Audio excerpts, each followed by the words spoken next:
So I came into touch with this video from the Jason Whitlock podcast, and he was hosting King Randall, a good young brother seemingly, came into national notoriety about 2.5 years ago during the pandemic. This is a young brother that shows his work, unlike a lot of my peers and older folks, and I like promoting the young, man. And just to take it to scriptures, and I'm not going to lose y'all with nothing biblical because I know how a lot of you guys are. But I remember a passage lamenting on when Moses was in the desert with his people and God let them wander for 40 years because he was more interested in the young folks. Because while he's leading them, escaping them from Pharaoh, they kept complaining and complaining and complaining. They still didn't believe the works that they had the power within themselves and what God did for them. So he let them wander in that desert for 40 years. And we got to let a lot of our elders and some of our peers, if you're my age, we got to let them wander in this desert of, pseudo history, of propaganda and scam tactics. We got to let them wander and reach our young, because some of our young folks, man, got so much power in their actions, man. And I thought, promoting the brother would be a good thing. Now, he's young, so he can be passionate, and then some of you may not agree with some of the stuff he says, but one thing that you can't, go against him on is his actual work. That's why I challenge a lot of times all of you guys, what are you doing outside of YouTube? What are you doing outside of complaining? What are you doing outside of making excuses? While you wait for reparations, while you wait for political changeover, while you wait for all this stuff, what are you doing now to build? We gotta build, man. So check out this interview. I thought it was awesome. Check it out, y'all. I think there's great synergy between what King Randall's doing in Georgia and what we're trying to do here in Fearless. We want to inspire young men to be like King Randall and get involved in their communities and try to be leaders in their community and take responsibility for their communities. And King Randall's been at this, I believe now, for a couple of years. He caught my attention over the weekend. I believe on Sunday, he tweeted out,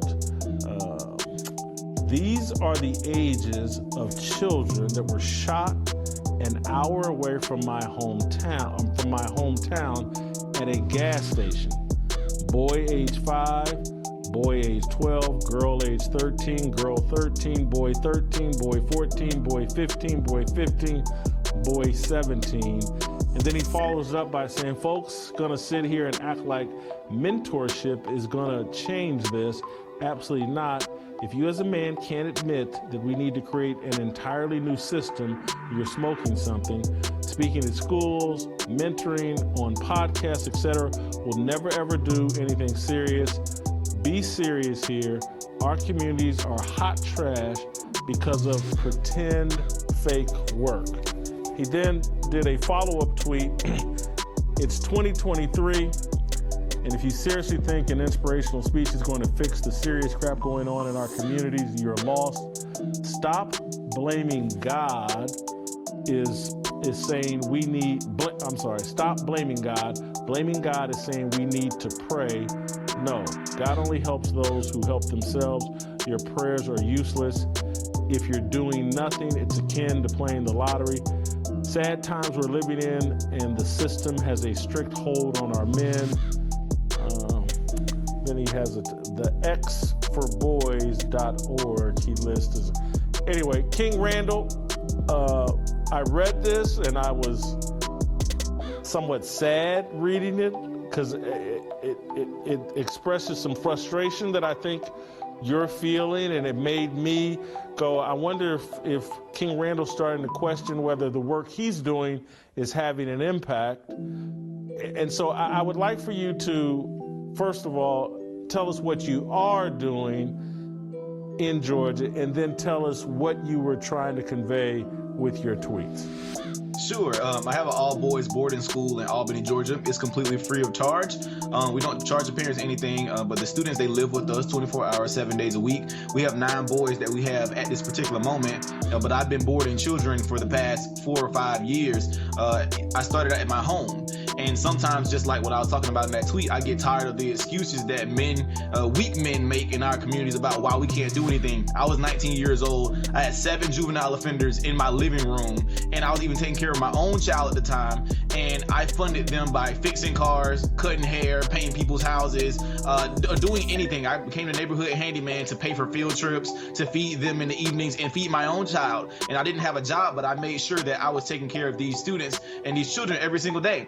I had 1 child out of every child that I've ever worked with for the past 5 years go back to jail. And the only reason he went back to jail was because I literally had to go on a trip, and he went right back to his home environment, and he had to go to jail because of something that he did, being in the wrong environment. And it's so tough nowadays, and it's hard because moms make it extremely tough for me to do my job, because so many of them, oh, well, my baby this and my baby that. You'll call me and say, can you come talk to my son? No, I don't want to talk to your son. Can you bring him to book club consistently? Can you bring him to Bible study? Can you bring him to the workshops we're doing? I have an automotive repair workshop teaching kids how to work on a car. Well, he didn't feel like coming today. Well, who's the parent here? Like, it's so much stuff that's going on, and I just began to be beyond frustrated.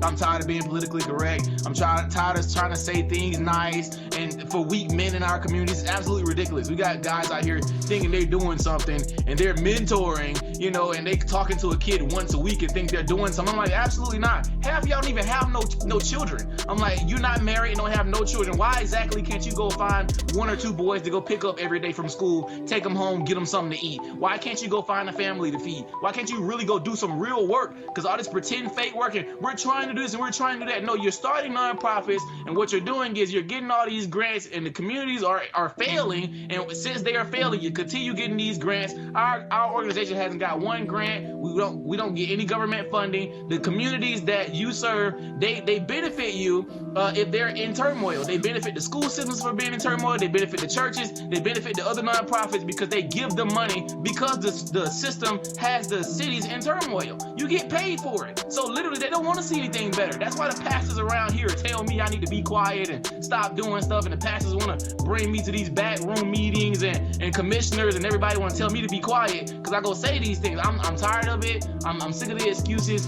We making weak boys. We got them all in their feelings all the time and what they feel like doing, and nobody cares about your feelings. It's war out here in the real world. It's complete war. We don't have the time to be worried about, oh, my feelings this and my feelings that. We don't have time for that. I got a son. My son, he needs things. He needs food. They need clothes. Both of my sons need all of these things. They don't have time to be worried about my feelings. I have to get up and make it happen. Whether I'm happy, sad, angry, mad, or glad, I have to get up every day and do everything with the same vigor that I would do it if I was happy. I get up at 4:30 every morning. I go to the gym.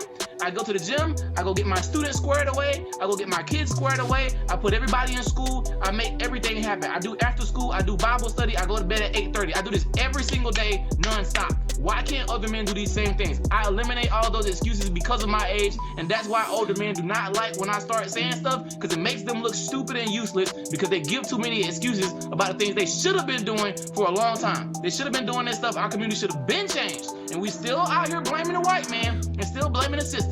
It is 2023. If I could do it and board children for free and I'm not charging parents nothing. I pay for them to eat. I pay for their haircuts. I pay for field trips. I put gas in my truck, my staff vehicles. I make sure my staff has everything they need. I make sure the kids have everything they need. Why can't we do this all around our communities and stop making freaking excuses? There are no more excuses anymore. I'm tired of it. King Randall, how old are you now? 24, 25? 23. I'm 23 years old. 23 years old. What gave you the heart, the passion for what you are doing? I just simply seeing what's not been done. I was 18 years old when a classmate of mine went to jail for 30 years for hiding a weapon that was used in a murder. Even though he wasn't there, he hadn't been in any trouble. But he got sentenced to 30 years, and I'm asking the judge, I'm just trying to advocate for him. I'm like, is there anything he could do, some type of program he can get into? And they're like, no. I'm just like, why don't we have any rehabilitation programs for juvenile offenders in our communities? And they were like, well, they do have rehab. They have a functional family therapy program where they meet for 3 months, once a week for an hour, and they're spending $8,000 per child on that idiotic program in our community.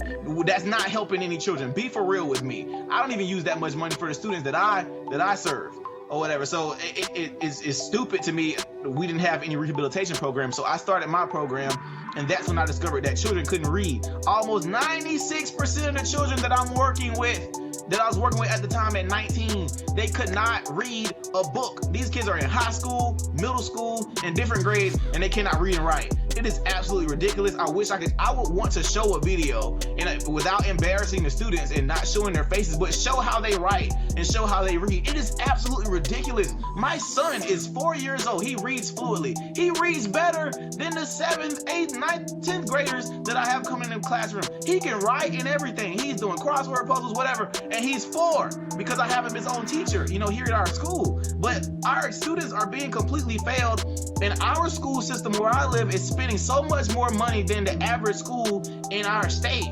And our kids are graduating and they can't read. Why are only 39% of the kids here graduating proficient in reading and writing? That is absolutely ridiculous. And the only reason that number is so high is because they keep sending kids home for no reason. I just got another kid got expelled. He's been written up 8 times during the year for stupid stuff like making noise in the classroom and talking. And he just got expelled for this last time because he was making noise and they got tired of it. Like, it's dumb stuff. They can't even deal with kids. It's just a lot that builds the passion, which is why I created a school, which is why I have to fund this myself. I do understand that I did get hot for a little bit and people saw what I was doing. Once they actually saw that I was serious about creating our own ecosystem, creating our own system, I was wiped off from the media. I understand that because it doesn't benefit the system. So I know I'm going to have to make my own money again and fund what we're doing on a mass scale, because I want to see big schools. I want our entire city, I want all boys coming to our school, and we want to create a girl sister program for girls to go to these schools and take these phones out their hands. Our kids, no cell phones. They don't look at TV. They don't get on their phones. We don't show them the news. None of that. They have strict systems every day.